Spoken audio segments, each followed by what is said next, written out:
जैसा मोती ओस का ऐसी तेरी आवे, गरीबदास कर बंदगी भाई भौर न ऐसा दाव, ऐसा दाव, ऐसा मौका, ऐसा चांस मनुष्य शरीर और फिर ये तत्व ज्ञान, और अब भी तुम पीछे रहोगे। कहते फिर परमात्मा ना संभाले तुमने कई हजारों वर्षों तक, हजारों युगों तक नहीं संभालेगा, क्योंकि आप रिजेक्ट कर दिए जाओगे कि इतना कुछ होने के बावजूद भी, और फिर अपनी अज्ञानता और अपने ही ज्ञान के ऊपर आधारित होकर के अपने आप ही चले, संत की एक भी नहीं मानी। क्यों कुछ दिनों के बाद परमात्मा इतना सुख दे देता है, यूं सोचा है बस मौज माजरी है, और ऐसे ही होना था। नहीं, यही भूल समाप्त कर देना कि प्रभु के चरणों के आने के बाद जो आपने पुण्यदान किया है, ये हो सकता है आपका इस जीवन भी चल सके और एक दो जीवन और भी चल सकता है, इतना पुण्य हो जाता आपका। लेकिन जिस दिन से आप संत से विमुख हो जाते हैं उसी दिन आपका फुल स्टॉप हो जाता है। आप जो परमात्मा की मर्यादा को भंग कर देते हो, अपने मनमुखी शुरू हो जाते हो, उसी दिन से आपकी भक्ति पर फुल स्टॉप लग जाता है आगे की। जब तक आप पुनः उपदेश प्राप्त नहीं कर लेते, उपदेश प्राप्त कर लेने मात्र से भी नाम नहीं जुड़ जाता। परमात्मा कहते हैं इन बातों क्या पाइए कर सतगुर नजर निहाल, राजी कर सतगुर रूठे नू। ठीक है, कोई भक्त है पहले लगा हुआ है, फिर उसने बीच में बकवाद कर दी, दोबारा भी चौथा भी नाम ले जाता है। जब तक इस दास हृदय से उसको उपदेश नहीं देता, तब तक उसका पुनर्नाम नहीं जुड़ पाएगा। ये मेरे बस की बात नहीं, ये परमात्मा की ही प्रेरणा अंदर से होती है।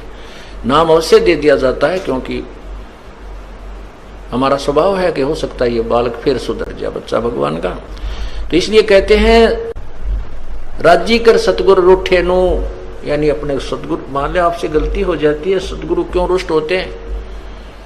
क्योंकि आप विद्यार्थी, वो विद्यार्थी से टीचर रुष्ट होता है जो कोई भी मर्यादा नहीं निभाता, बार बार समझाने के बाद भी शरारत करने से बाज नहीं आता, तो वो उससे रुष्ट होता है। ऐसे ही परमात्मा का मार्ग है, आप विद्यार्थी हैं, ये दास आध्यात्मिक टीचर है।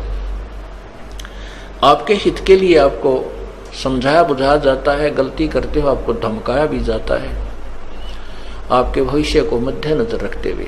निदास का कोई लेन देन नहीं।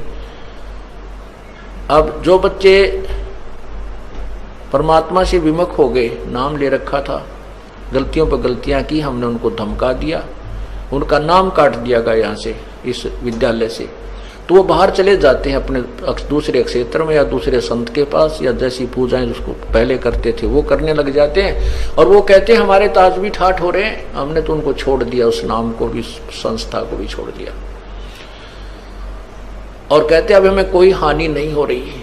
पुण्यात्माओं, आप जब तक आपका नाम जुड़ा है, आप कोई गलती करते हो, परमात्मा आपको झटका देता है एक आधा हल्का सा, ताकि तुम सुधर जाओ, सावधान हो जाओ, आगे गलती ना करो।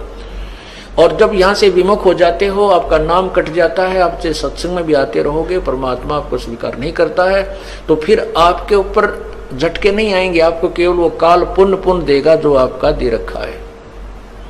जैसे विद्यार्थी, जो बच्चा स्कूल में आता है, गलती करता है, टीचर उसको पीटता भी है, एक आधा थप्पड़ भी मार दे, खुड़कावत धमकाता भी है, और जब वो बच्चा स्कूल छोड़कर चला जाता है, फिर चाहे वो गधे पर बैठ कर बारी लेता रहे, कहीं घूमता रहो, कहीं खेलो, वो टीचर उसको कुछ नहीं कहेगा, उसके साथ से निकल जाएगा। वो कितनी शरारत कर रहा हो, वो नहीं, टीचर नहीं बोलेगा उससे, क्योंकि अब उसका विद्यार्थी नहीं रहा।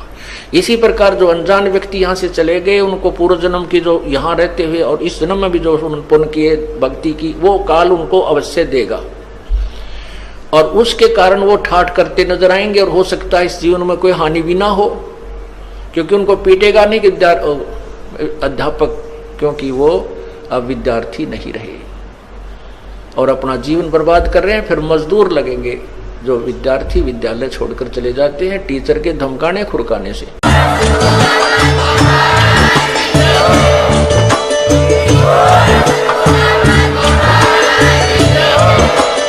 सत सही।